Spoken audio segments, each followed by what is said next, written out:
Bueno, gracias al Señor. El tiempo pasa rápido cuando estamos así en convención.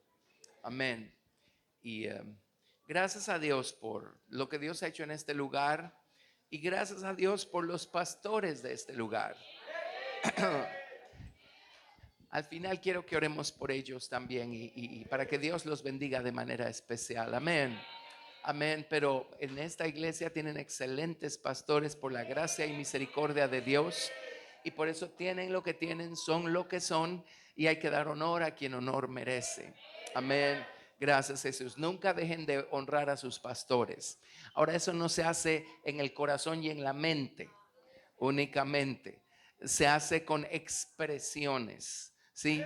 De gratitud y también tangibles. Ustedes saben que en la antigüedad no iban a consultar a un profeta si no le llevaban por lo menos whiskyles o peruleros o bruzuelas. Llevaban ofrendas, llevaban algo. ¿Por qué? Porque lo necesitaba. Pues a lo mejor sí, quién sabe. Pero es más que eso. Es la expresión de un corazón agradecido. Amén.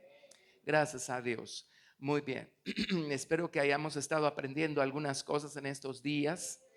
Pero miren, una vez me tocó el privilegio de estar ministrando en Costa Rica junto con la doctora Esparza y con el hermano Don Townsend y su esposa Christine. Y empezó su prédica y nunca se me olvidó porque había un pizarrón y empezó a hacer dibujitos y todo. Y básicamente dijo, miren, hay personas que solo quieren saber que Dios está allí para darles, para bendecirles, para hacer algo por ellos y realmente en lo más profundo de su corazón no tienen ningún deseo y ninguna necesidad de querer buscarlo más, seguirlo y conocerlo mejor. Y dijo, esto fue de entrada, dijo, para ellos no tengo un mensaje.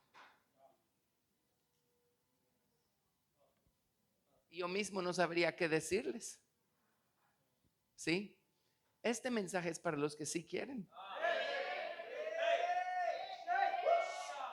llegar más allá, caminar más allá, llegar más lejos, conocer al Señor de una manera más completa, entregarle al Señor la vida de una manera más completa.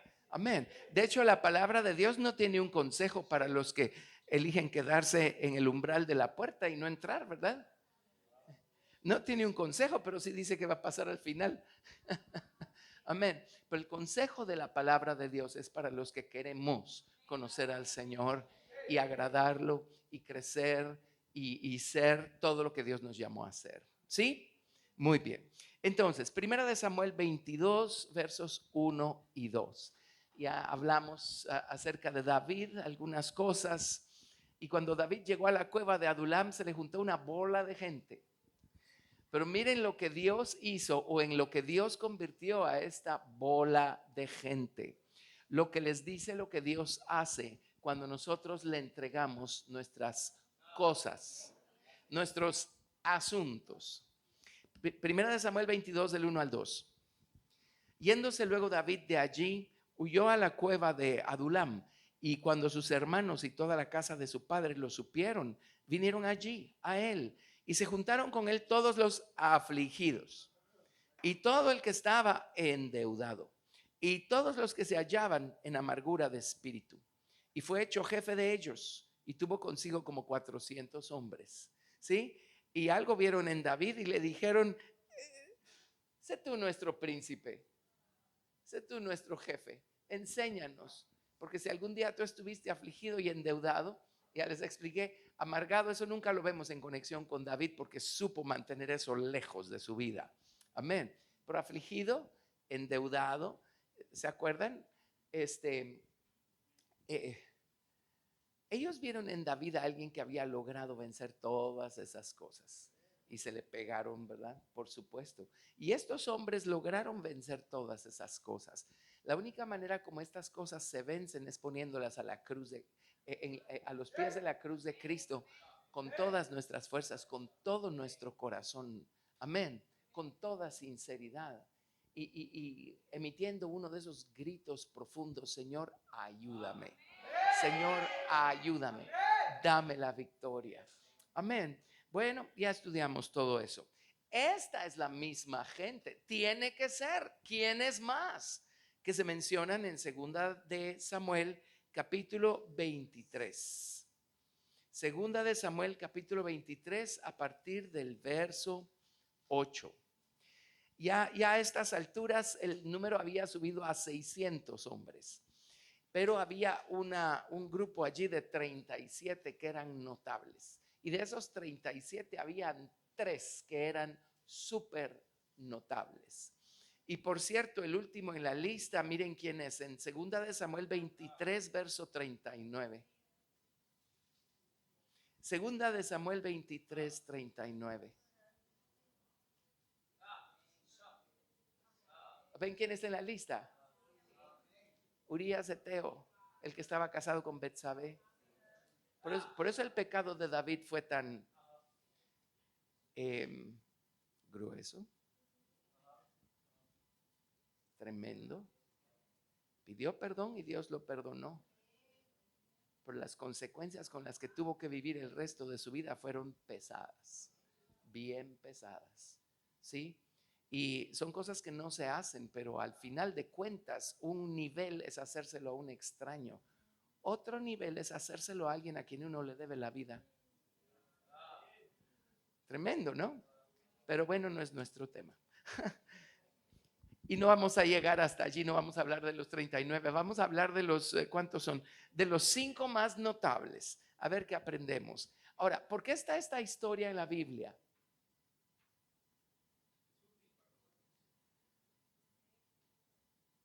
O sea, si está en la Biblia, tiene que ser útil, como dice el pastor.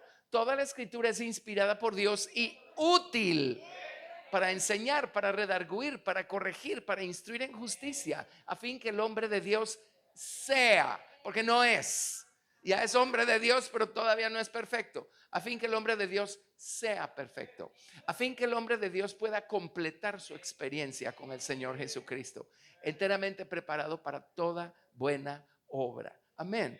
Así es que cuando lean estas cosas, no solo digan, ay, qué aburrido, o ay, qué divertido, o no, digan, ok, Señor, ahora, ¿dónde está tu lección para mí en esto?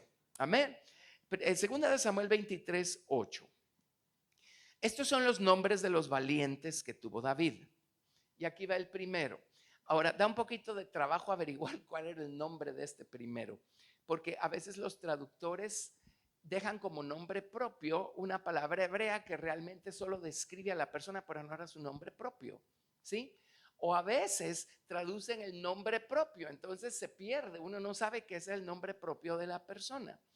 Dice, el primero dice, Josebet Basebet el Tacmonita, principal de los capitanes. Este era Adino el esnita que mató a 800 hombres en una ocasión. Yo creo que su nombre era Adino. Josebet Bashevet significa el que se siente en una silla. Así es que no creo que haya sido ese su nombre. El tacmonita significa, literalmente significa tú me harás sabio. Era una persona sabia. Se sentaba en una silla. Sí, porque tenía una situación física, necesitaba sentarse en una silla. Eso no lo sabemos. El hecho es que era una persona sabia y dice principal entre los capitanes. Este era Adino el esnita. Yo creo que su nombre era Adino. Y Adino significa, interesantemente, significa su adorno o su lanza con filo.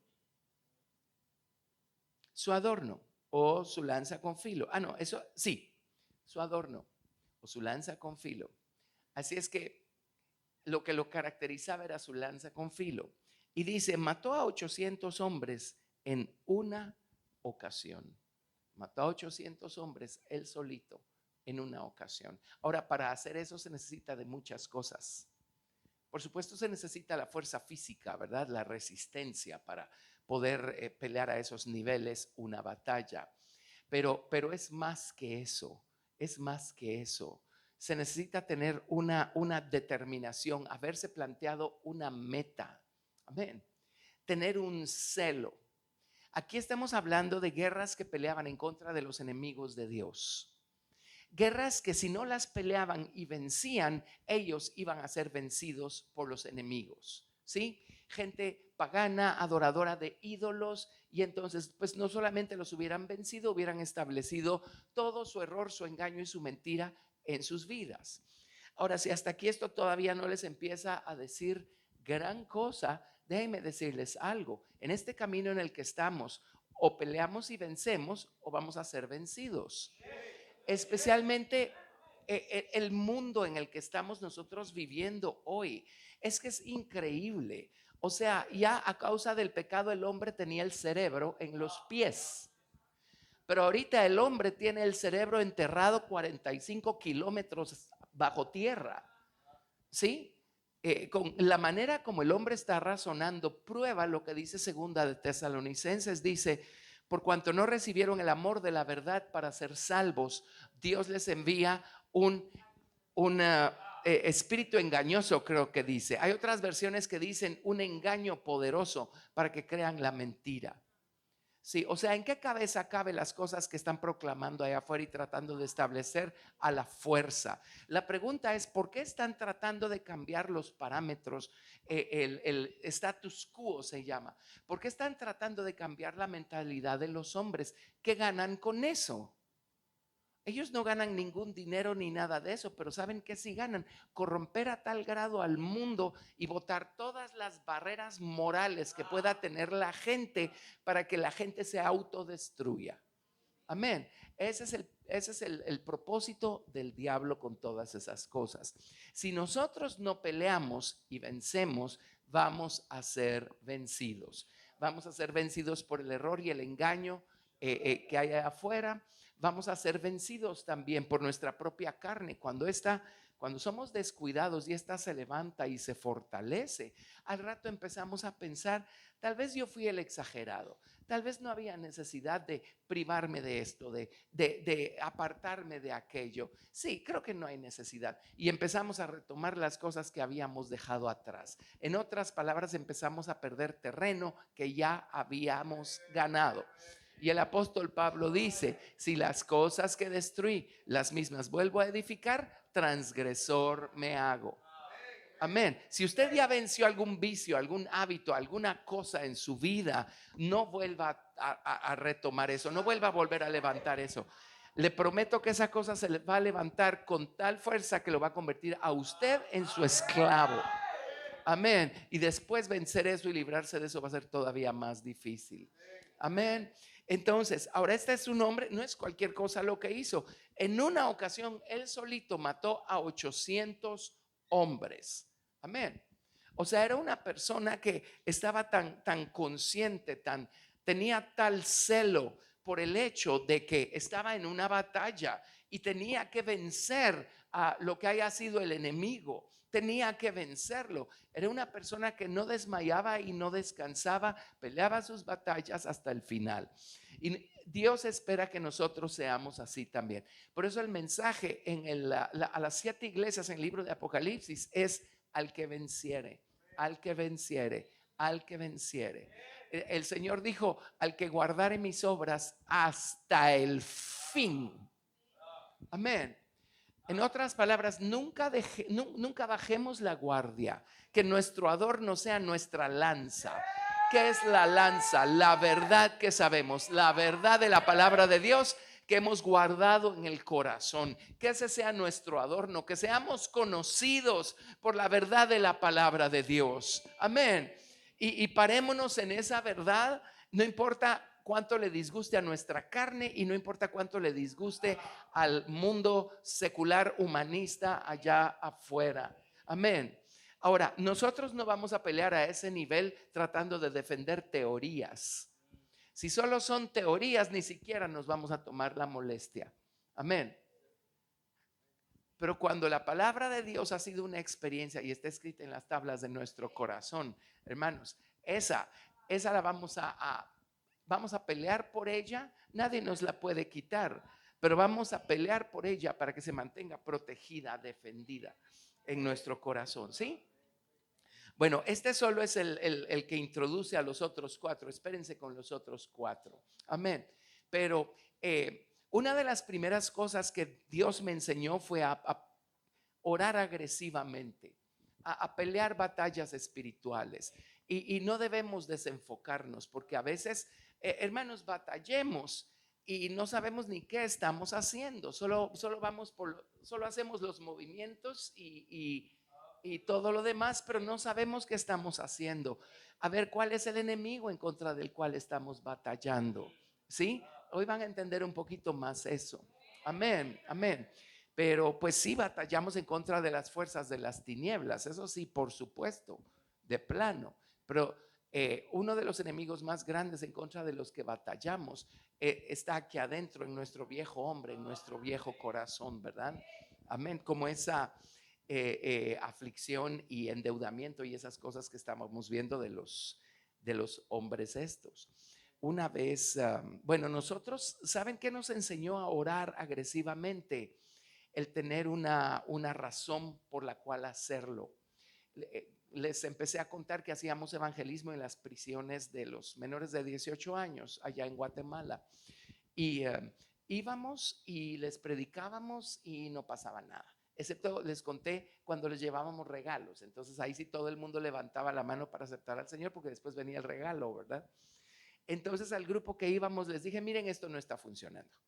Yo ya había sido instruido y ya tenía las teorías. Lo que pasa es que no las estábamos poniendo por obra. Y les dije, no.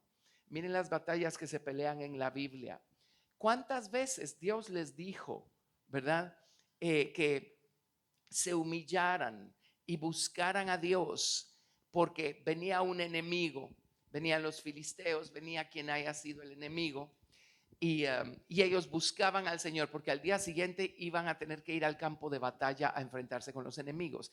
Y estábamos hablando de que los ejércitos enemigos a veces eran 10 veces más numerosos que los ejércitos de Israel. ¿Y cuántas veces Dios mandaba al profeta? Porque ellos se humillaron y buscaron a Dios y pusieron en Dios su confianza. Dios mandaba al profeta y les decía, esperen y verán la salvación de Dios. Sí, estad quietos y mirad la salvación de Dios. Y Dios mismo peleaba por ellos. De repente se mataban entre sí los enemigos. Y entonces ellos ya solo iban al día siguiente al campo de batalla a recoger los despojos de guerra. Entonces yo aprendí ese principio y Dios me abrió los ojos y pensé, en realidad cuando vamos, por ejemplo, a hacer evangelismo con gente de esa categoría, porque cuando hablábamos con los muchachos, ¿y tú por qué estás aquí? Yo no sé, yo no hice nada. Y viene el otro, ¿verdad? Y decía, a ese mató a no sé quién. Ah, sí, por supuesto nunca habían hecho nada, eran unos angelitos todos. Pero con ese nivel de dureza de corazón, más nos vale llegar al campo de batalla sabidos de que la victoria es nuestra, no preguntándonos si la vamos a obtener o no la vamos a obtener. Amén. Entonces le dije a los muchachos, miren, ayunemos y oremos. Nos reuníamos los miércoles a orar. Eso dio inicio a nuestra reunión de oración en 3 semanas. Y orábamos y empezábamos a pelear la batalla en el nombre de Jesús. Por lo que sabíamos que hacían, lo que nos contaban. Uno no tiene que ser un genio para saber qué clase de espíritus tiene una persona. Solo hay que ver lo que hace o lo que dice. Así se llama lo que tiene. Entonces mencionábamos todos estos espíritus y pasábamos por desde drogadicción y asesinato hasta quién sabe qué cosas, ¿verdad? Reprendíamos esos espíritus, los atábamos en el nombre de Jesús. Orábamos para que estos muchachos fueran desatados en el nombre de Jesús. Que yo recuerde, el Espíritu Santo con el que fuimos bautizados nosotros es el mismo espíritu con el que fue bautizado el Señor Jesucristo, ¿o no? Y la Biblia dice, el Espíritu de Dios está sobre mí y me ha ungido Jehová para predicar buenas nuevas a los abatidos, libertad a los oprimidos, apertura de la cárcel a los presos. Entonces, en el nombre de Jesús, orábamos para que las prisiones espirituales y morales en las que estaban estos muchachos fueran abiertas. Bueno, lo hicimos la primera semana. Había una población de 100 muchachos en la prisión a la que íbamos nosotros. La primera semana que lo hicimos, ese sábado aceptaron al Señor como 35 muchachos. El sábado siguiente otros 25. El sábado siguiente otros 30. Así nos fuimos. Después recibieron al Señor los guardias de la prisión. Después recibieron al Señor los maestros, los instructores de los niños. Amén. ¿Lo ven? Ok, ahora si eso es así con otros, funciona igual con uno. Queremos la victoria, batallemos, peleemos nuestras batallas. En contra de la depresión, en contra del deseo de quitarnos la vida. No dejemos que eso gobierne sobre nosotros y nos tome cautivos. Peleemos la batalla. Peleemos la batalla. No nos dejemos vencer, no nos dejemos tomar cautivos por nada. Los celos, la envidia, pelee la batalla en contra de esas cosas. La ira, el enojo, los pleitos, pelee la batalla. No se dé tregua.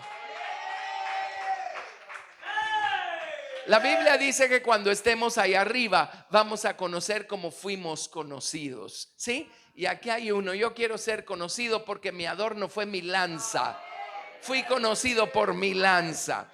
Y si tengo la lanza de la verdad en el corazón, en los labios, en las manos, hermanos, yo no voy a darme tregua ni siquiera a mí mismo. Voy a pelear mis batallas, a llevar al Señor las debilidades de mi carne, a llevar al Señor mis dudas y a decirle en el nombre de Jesús: Señor, libérame de esto.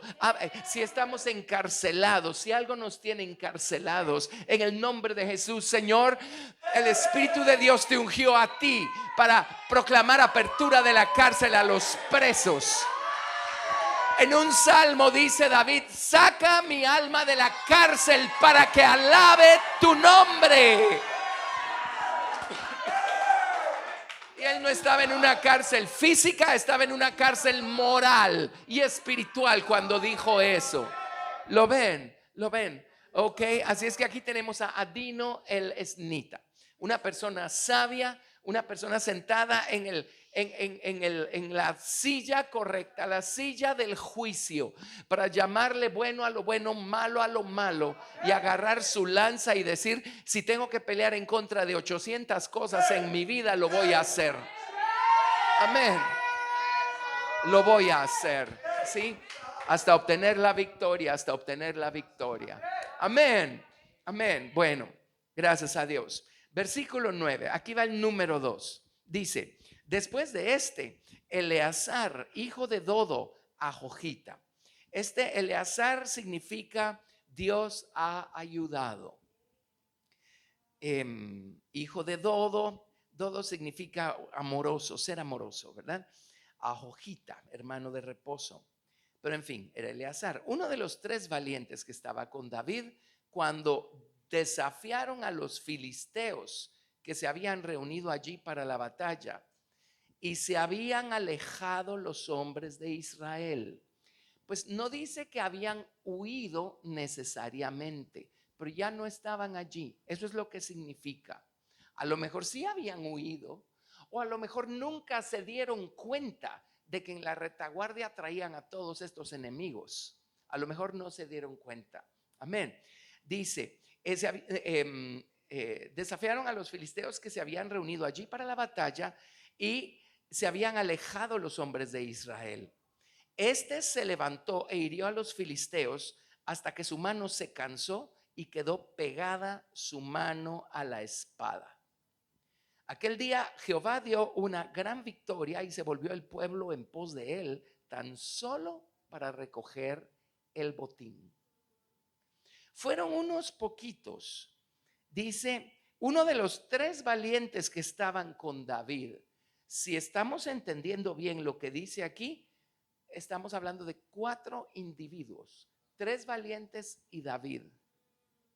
El resto del ejército ya se había retirado, había subido a las montañas. ¿Cómo lo sé? Porque eso significa la palabra en hebreo aquí: ascendieron, se fueron a las montañas.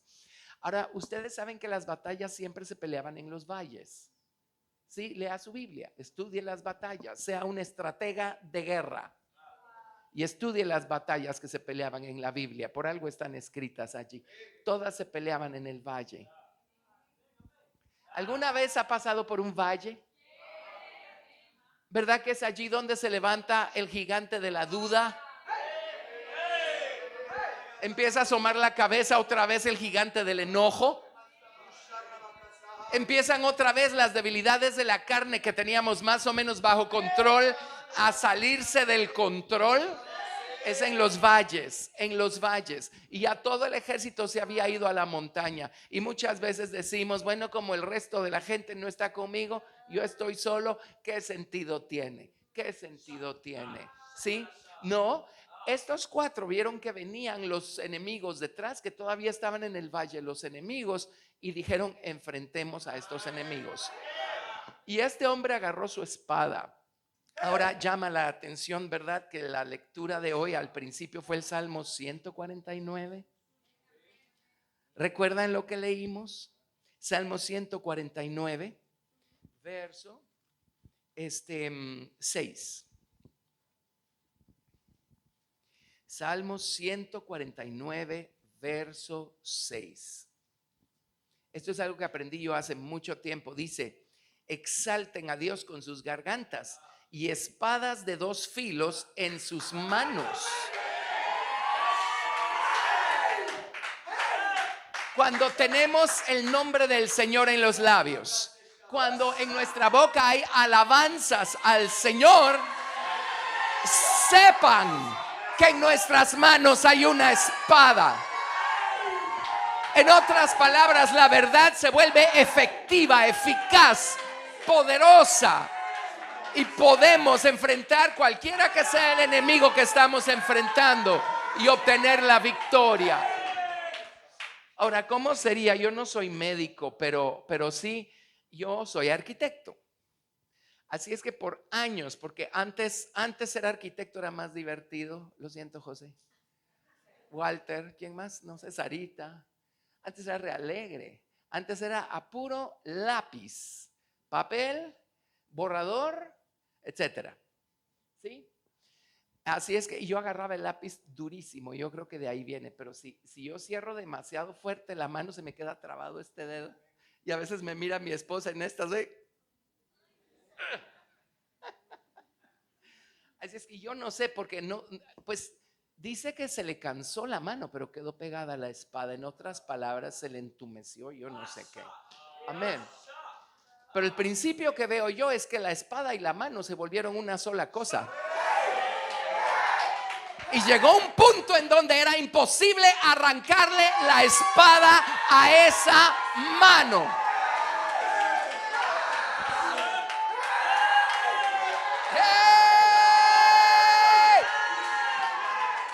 Pelee sus batallas y la espada de la palabra se le va a fundir a la mano.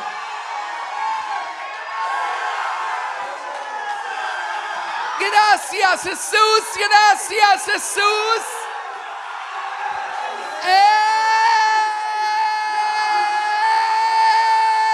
¡Ey!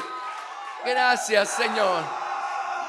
Si hay un punto en el camino en donde nos volvemos vencedores, victoriosos, punto. Y todo lo que enfrentemos lo vamos a vencer. Si llega el día y llega el momento en el que llegamos a tener esa dimensión de relación con Dios y con su palabra. Amén. Solo hay que pues seguir creciendo para llegar allí. Amén. Yo quiero ser así, ¿sí? Tener la espada fundida en la mano. 4 individuos le dieron la victoria a todo el ejército de Israel ese día. Y cuando la gente, yo no sé si les fueron a contar, se dieron cuenta, voltearon a ver para atrás. Cuando regresaron, a lo mejor según ellos, a ayudar a estos 4. ¿Saben qué? Ya los 4 se habían encargado del problema. Y el resto solo recogió los despojos. Ahora déjenme contarles algo. Nunca es la mayoría de la gente la que pelea este nivel de batallas. Y puedo contarles muchas historias otra vez. Vamos a ver. Pero una vez estábamos orando en la iglesia donde crecimos y donde Dios empezó a sentar las bases para todo esto. Teníamos un famoso cuarto de oración. Era una bodega, tenía murciélagos y todo. Pero pues la limpiamos, la alfombramos, la pintamos entre todos, la pusimos bonita. Y allí orábamos entre murciélagos porque a veces sí salían. Sí. Sí, pero era toda una experiencia, ¿verdad? El cuarto de oración. Algunos deben recordar el cuarto de oración. Ajá. Y un día estábamos orando y vi una tribuna. Y en la tribuna, era una tribuna como de madera pequeña, era un graderío. No era muy grande, eran como digamos, unos 4 o 6 individuos y en cuatro bancas, ¿verdad? En 4 gradas. Y todos estaban vestidos con túnicas y capuchas grises. Un gris deprimente, depresivo. Y todos tenían, sus ojos eran puntitos de luz rojos. Y todos nos estaban viendo. Y no es porque yo había comido quién sabe qué. Mucha gente me ha contado historias de cuando tienen alguna experiencia con el mundo de las tinieblas y describen exactamente lo mismo.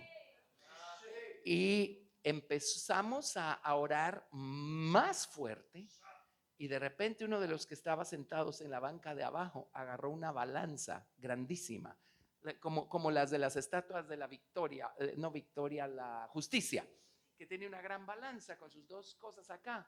Me sacó una de esas y me la hizo así.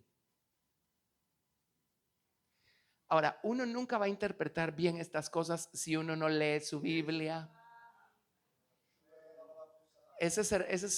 Necesitamos el testimonio de la palabra para entender lo que está pasando.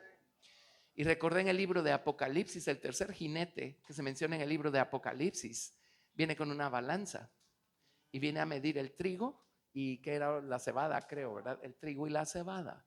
Entonces yo supe con qué nos estaban amenazando. Nos estaban amenazando con cerrar la palabra, con empezar a medir la palabra, con empezar a cerrar. Se iban a venir en contra de la palabra, iban a buscar atacarla. Ahora espérense con el siguiente valiente que se menciona acá. Amén. Entonces les expliqué a todos los que estábamos orando esa noche, les expliqué lo que Dios me acaba de mostrar y oramos fuertísimo. Bueno, para hacerles corta la historia, muy poco tiempo después nació Vida Cristiana.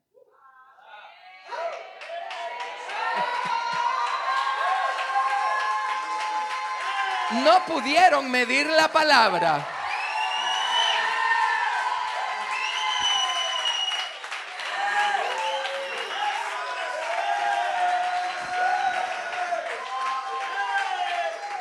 Pero nunca fue la mayoría la que estaba en esas reuniones de oración.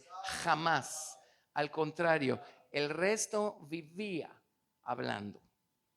Hay estos locos a saber qué están haciendo. ¿Cuál es la necesidad de estar en esas? Nunca fue la mayoría. Pero ¿saben qué hacía la mayoría? Recogía los despojos de guerra. El espíritu estaba abierto, la palabra estaba abierta, Dios nos bendecía, recogían los despojos, pero no eran los que peleaban las batallas. En serio, mi esposa sabe. Y aquí está Claudia de estar. ¿Quién más es? Yo creo que son los únicos, somos los únicos de esa época que estamos aquí presentes ahorita. Pero ustedes saben las batallas que nos tocaba pelear en el espíritu y el resto de la gente ni en cuenta. Pero el espíritu se movía con libertad, la palabra cada vez se abría más, ¿sí? A causa de unos pocos. Ahora, ¿de qué grupo vamos a ser nosotros? ¿Del de los pocos o del resto? Y el problema es que el resto cosecha el fruto de las victorias que obtienen unos pocos.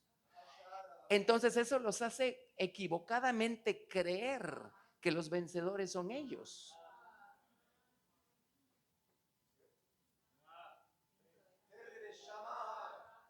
Pues que alegre cosechar el fruto de algo que hizo alguien más, pero eso no me convierte a mí en un árbol fructífero. Eso no me convierte a mí en un vencedor. Así es que ¿de qué lado quieren estar? ¿De qué lado eligen estar? Yo elegí mi lado desde hace años. Y la gente sigue cosechando el fruto, ¿verdad? Porque igual las reuniones de oración, gracias a Dios, ahora Dios ha levantado más y más guerreros por la gracia de Dios, pero nunca son todos, ¿verdad? Nunca son todos. Ajá. Bueno, ¿y qué? Estos 4 se quedaron solitos. ¿Qué les importó el resto? Hicieron su trabajo, sacaron la tarea, obtuvieron la victoria y el resto se regocijó en la victoria porque recogieron los despojos. Ok, ahora miren el siguiente, verso 11, segunda de Samuel 23:11. Después de este fue Sama. Sama, miren, interesantemente significa desolar, asolar. Ahora, él sabía convertir en ruinas las fortalezas que tenía aquí adentro, ¿verdad? Pero dice, después de esto fue Sama, hijo de Age Ararita. Los filisteos se habían reunido en Lejí, donde había un pequeño terreno lleno de lentejas. ¿A cuántos les gustan las lentejas? A mí me encantan, solo como a 3 personas. A mí me encantan las lentejas. Esta historia se repite en Primera de Crónicas, capítulo 11, y no nos vamos a ir allí. Pero interesantemente en Primera de Crónicas dice que era un campo de cebada. Ahora, los traductores de la Biblia siempre tuvieron problemas en traducir nombres de vegetales, animales, minerales, porque hoy en día en hebreo moderno ya ni siquiera se llaman esas cosas por esos nombres. Entonces los perdonamos cuando pasan esas cosas, ¿verdad? Pero bueno, el principio es el mismo. Las lentejas, ¿de qué tamaño es una lenteja?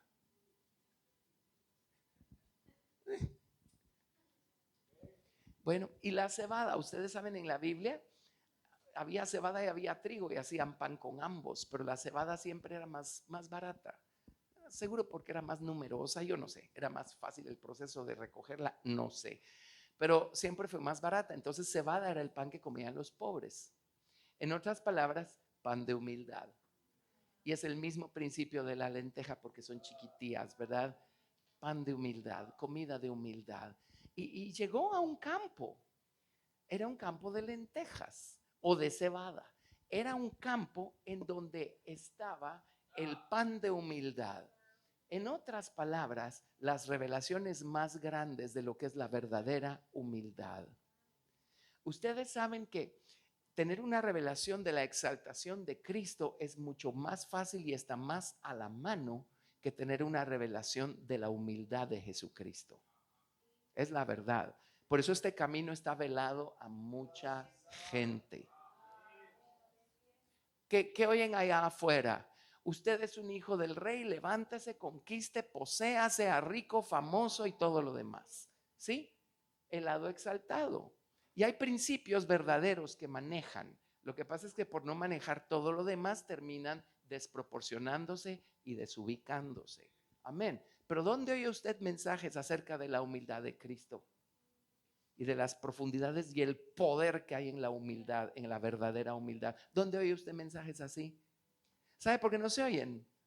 Están velados, cuesta más encontrarlos. Cuesta más encontrarlos, cuesta más entenderlos. Dios los ocultó de los sabios e inteligentes según este mundo. Amén. Amén. He tenido que pelear un montón de batallas para empezar a entender los tesoros que hay en la humildad. Amén. Ok. Entonces dice, Lejí, donde había un pequeño terreno lleno de lentejas y el pueblo había huido delante de los filisteos. Él entonces se paró en aquel terreno. Se paró significa se estacionó. ¿Qué pasa si usted se estaciona en un lugar? A ver, ¿lo pueden sacar de allí? No, si ya se estacionó. Se estacionó en medio de aquel terreno y lo defendió. Y mató a los filisteos y Jehová dio una gran victoria. Y uno dice, pero ese pobre debe haber estado re loco. Miren el riesgo que corrió, miren el trabajo que le tomó defender un campo de lentejas, un campo de cebada. Pero ¿por qué lo mencionan acá? ¿Por qué quedó registrado eso? se estacionó en ese campo. Y miren, cuando Dios empieza a abrirnos su palabra y empezamos a tener una experiencia viva con su palabra, cuando empezamos a entender, ya no solo aquí, sino aquí, y empezamos a ver ángulos, cosas, principios, verdad que nunca habíamos visto antes. Cuando encontramos el campo de la humildad de Cristo, nos vamos a estacionar en ese campo. Y créanme, abra su boca y la gente va a empezar a ver cómo lo saca de allí, porque ahora sí ya te chiflaste. Ahora sí ya te fuiste a saber por dónde. Es que no puede ser, lo que estás diciendo no puede ser, eso no está en la Biblia. Y uno les lee los versículos, ¿verdad? Pero yo no creo que eso signifique aquello. O sea, blanco significa blanco, pues, ¿qué otra cosa? Rojo significa rojo, ¿qué otra cosa? ¿Sí? Y empiezan a buscar ver cómo lo sacan a uno de allí. Y ustedes no saben mucho acerca de nuestra historia y nuestro trasfondo. Pero un día mi pastor me dijo, yo no sé por qué insistes en estudiar así la Biblia. ¿Cuál es la necesidad?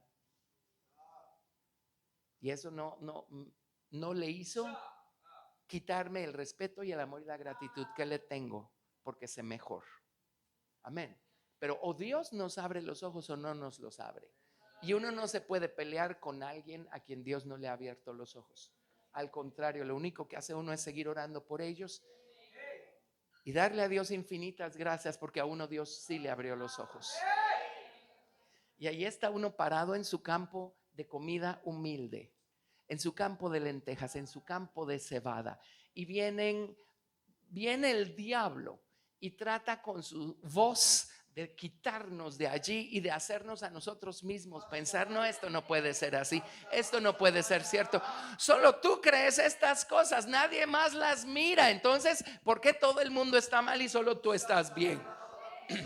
Tienen que entender cómo funcionan los caminos de Dios para saber que sí hay ocasiones en donde sí puede pasar que solo uno está viendo algo que los demás no están viendo. Sí pasa, sí pasa. Amén, pero tiene uno que ser espiritual para saber la diferencia, ¿ok? Hay otras ocasiones en donde todos tienen la razón, solo uno es el que está loco. Pero hay ocasiones en donde es al revés. Amén.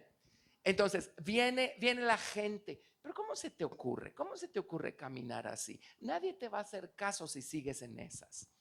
Yo me acuerdo, alguien más acaba de fallecer, alguien que queríamos mucho también, pero una vez me dijo, oye Carlos, ¿por qué hoy estás enseñando de esto, mañana aquello, luego la semana siguiente aquello, luego en la otra reunión aquello otro? Si te dedicaras a enseñar una sola cosa, Dios podría usarte. Y yo pues no sabía lo que sé hoy y todavía soy súper ignorante en comparación a todo lo que hay por saber. Pero cuando me dijo eso, yo solo dije, Señor, ábrele los ojos. Si supiera que cada una de estas cosas solo son piezas de un rompecabezas más grande, más grande. Amén. Y buscan consciente o inconscientemente, voluntaria o involuntariamente, sacarlo a uno de su campo. Amén. Pero ¿saben qué? Obviamente nadie me sacó del campo porque aquí seguimos. Amén. Pero ¿está usted dispuesto a defender lo que sabe? Ahora, si solo es aquí, no vamos a preocuparnos por defender nada. Amén. ¿Saben por qué se pelean los de una religión con los de la otra religión? Porque solo están tratando de defender conceptos teóricos. La gente mata por un concepto teórico, porque te voy a hacer creer igual que yo, porque no sea que sea yo el equivocado y no voy a dar mi brazo a torcer. Entonces mejor primero te mato a ti. Pero cuando esta cosa es una realidad en el corazón, ¿quién necesita pelearse con los demás? Porque no ven lo que uno ve. Es tan precioso, es tan personal que uno ora por ellos, pero uno sigue su camino. Y uno dice, Señor, gracias por lo que sí me has permitido ver, por lo que sí me has permitido entender. Estoy hablándoles de lo que ocurre cuando uno camina con Cristo un poquito más allá del atrio. Amén. Uno empieza a tener estas experiencias. Y este hombre encontró su campo de la revelación de la humildad de Cristo y se le vinieron encima todos los enemigos. Agarró la espada de la verdad y dijo: esto está tan profundo en mi corazón que nadie me va a sacar de aquí. Y con la espada de la verdad defendió su campo. Amén. Y se quedó con el campo. Se quedó con el campo. Nadie se lo quitó. Esos son los vencedores, los que no dan marcha atrás. Cuando es una revelación, cuando es una experiencia, es imposible dar marcha atrás. Uno ni está pensando dar marcha atrás. Qué ridiculez. Uno da marcha atrás solo cuando son solo teorías. Allí da uno marcha atrás. Pero cuando es una experiencia, uno no da marcha atrás. Amén. Y uno va a pelear la batalla que sea necesario pelear con tal de mantenerse uno en el terreno que el Señor le regaló a uno. ¿Sí? De relación con Dios, de conocimiento de la palabra, de conocimiento de la verdad. Amén. ¿Cuántos quieren ser vencedores acá? Están entendiendo un poco mejor de qué se trata, ¿verdad? ¿Sí? No es solo de tirar, como decía Pablo, dar golpes al aire. Sí, estaba pensando en cosas, pero él no era un caballo para dar cosas. Dar golpes al aire. Dice: yo no doy golpes al aire. Sí, yo no doy golpes al aire. Yo golpeo mi cuerpo.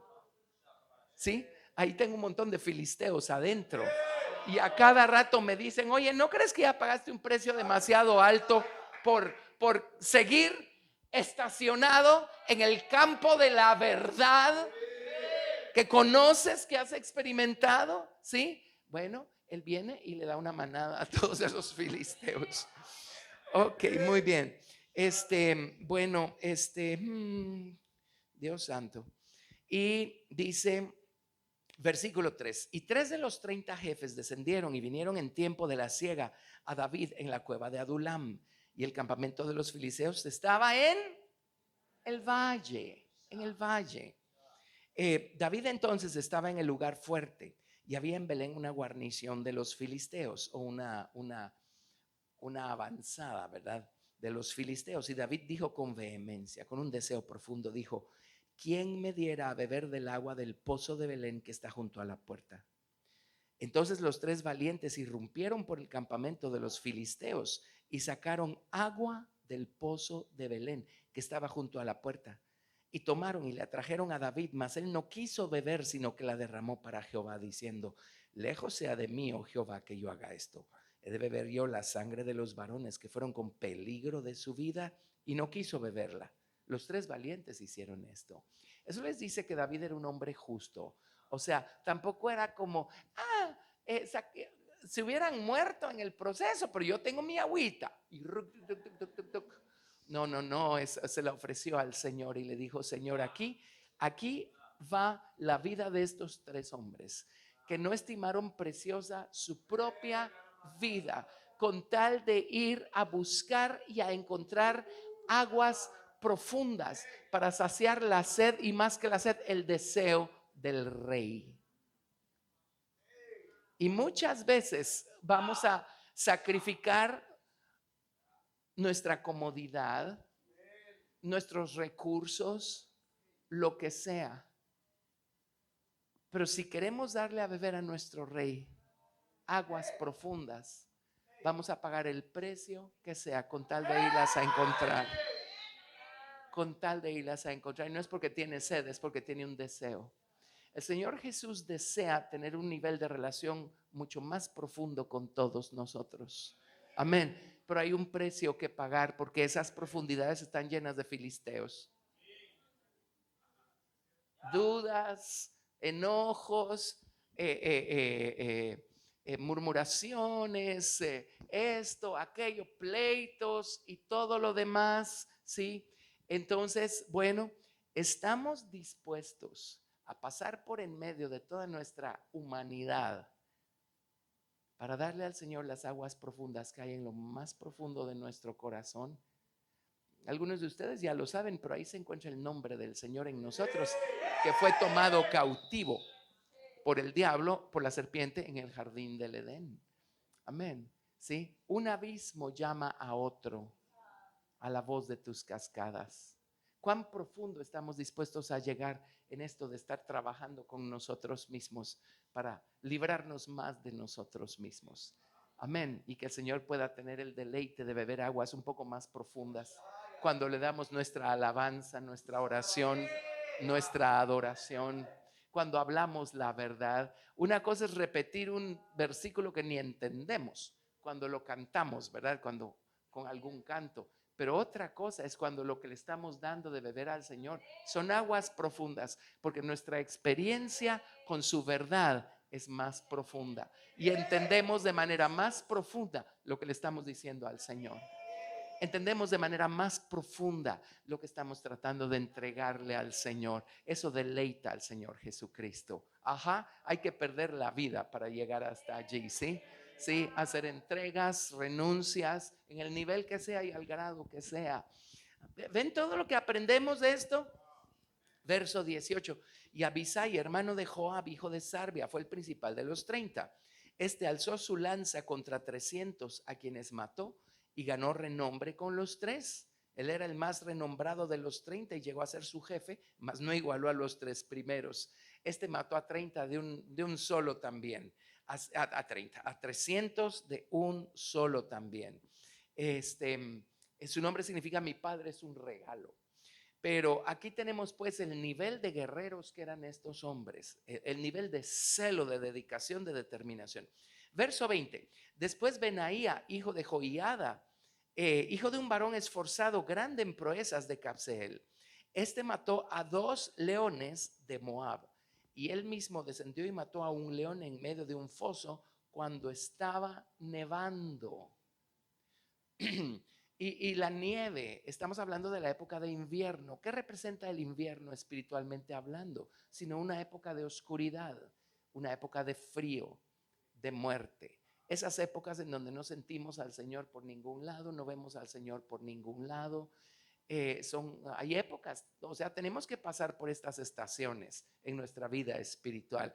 Y por supuesto el león estaba allí, ¿verdad? Porque el diablo anda como león rugiente buscando a quien devorar. Y por regla general corremos más peligro cuando estamos pasando por una noche espiritual que cuando estamos en la cima del monte y la luz de mediodía nos alumbra.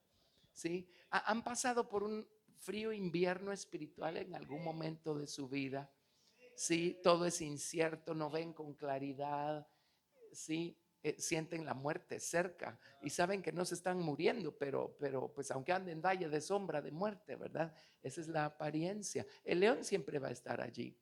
Bueno, son épocas en donde uno no se siente fuerte. Son épocas en donde uno no se siente tan seguro, tan estable. La palabra de Dios no está en ese momento tan viva en la mente. Está en el corazón, pero no está tan viva en la mente. Y de repente aparece el león. ¿Qué vamos a hacer en los momentos en los que nos sentimos más débiles? ¿Dejarnos devorar? ¿O decir, Señor, no te siento por ningún lado, no veo con claridad, ahorita no me siento yo en la cima del monte, pero no voy a caminar por lo que sienta, voy a caminar por lo que sé? Y enfrentar a ese león, ¿sí? ¿Por qué el león rugiente? Porque cada vez que abre la boca, miren todo lo que nos dice al oído, a la mente, buscando desanimarnos. Amén. Pero las condiciones eran las peores y allí enfrentó al león y lo mató. Y muchos de nosotros esperamos estar en una cima espiritual y ahí ni siquiera se nos ocurre pelear batallas. Solo queremos que Dios nos bendiga. Pero el león va a presentarse cuando estemos en el valle más profundo y en el momento de mayor debilidad en nuestra vida. Ahora, no hay una grandísima virtud en vencer si nosotros estamos hasta arriba, ¿verdad?